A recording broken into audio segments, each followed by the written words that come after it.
When I was around 13, I wilted under parental pressure and briefly quit Dungeons and Dragons.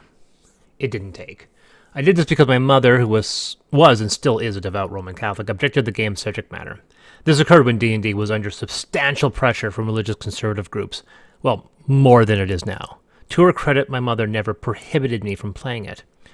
Call it a desire for logical answers or a simple love of science and the fictions around it, eventually I stopped following her faith. The transition to rejecting religion en masse took longer.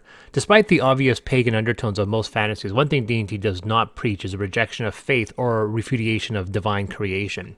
Even though a number of fantasy settings exist that don't subscribe to divinity or use theology to explain their settings, Dungeons & Dragons is not one of them. Through nearly every edition, the roots of the setting were deeply ingrained in the foundations of divinity. Recently I had a conversation with someone about religion and how it interacts with D&D. My friend spoke of the death of faith. He wondered why the faithful regard their deity as a simple weapon pusher, a pimp of power. You subscribe to it like a mailing list, and as long as you tolerate an annoying amount of spam, you can smite enemies in holy fire. Fair trade. If you play a character that has faith, said faith should have ramifications and complications.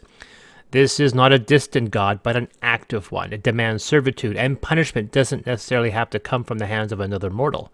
Your deity will smite you directly, avoiding any subtlety in the act.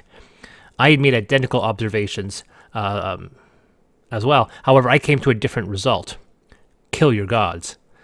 My problem deals with the Douglas Adams argument. Proof denies faith, for without faith a god is nothing. Slightly modified.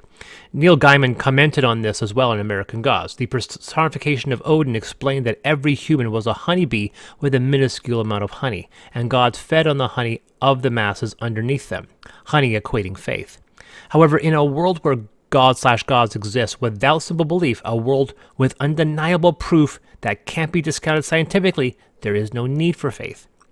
Now, when I mention undeniable proof, I don't mean a setting sun or a rolling river, observable events that can be and have been explained by science. I referred to the blotting of the sun, the stopping of clouds, the biblical. I contend that settings like D&D that possess both faith and an overabundance of miracles, up to and including faith bullets, is a farce, a world that can't hold up to its own internal logic. I find settings where gods require faith and show no proof of their existence far more realistic. It was for this and many other reasons why I took divinity out of Amethyst. This is a setting placed on our real Earth, which offers up obvious complications. In the 3.5 version of the game, we allowed divine classes by redefining them as tapping an obscure power source people claimed as divine. Characters usually has power without the need of being religious. I later considered this a dodge. I had an issue over allowing the proof of God or gods in a setting, especially with it being on Earth.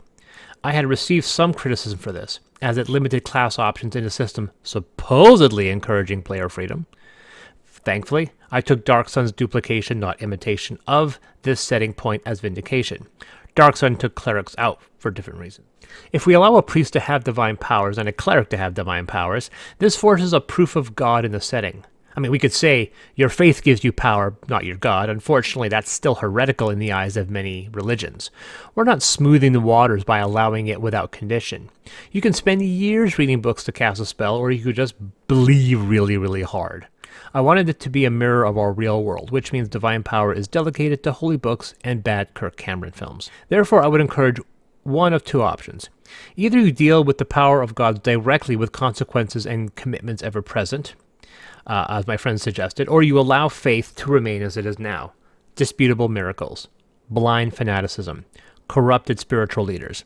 I would never admit to be the killer of faith. We don't require the parting of the Red Sea or someone leaping fire from his fingers like Colwyn from Krull. That's right, I just made a Krull reference.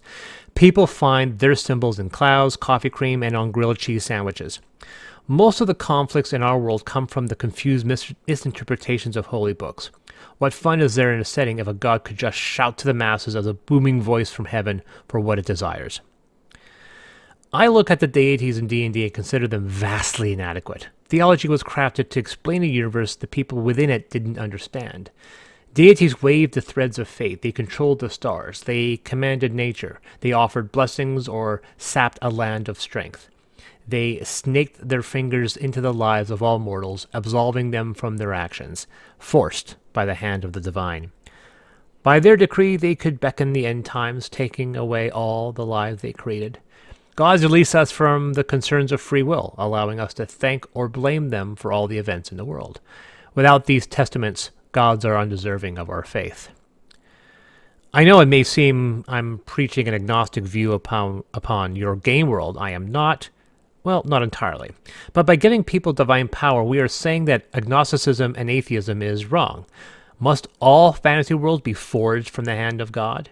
If you want clerics in your setting and wish to keep deities ambivalent, you could always spin the theological view of them and have the cleric PC being an aberration, proclaimed by the temple church as sacrilegious. The cleric is a title and class only, as he may have no insight on the origin of his power. He may be haunted under charge of being a heathen, a demon, or better still, a witch! A witch! And I end with Monty Python. This is Chris from Deus Ex Machina.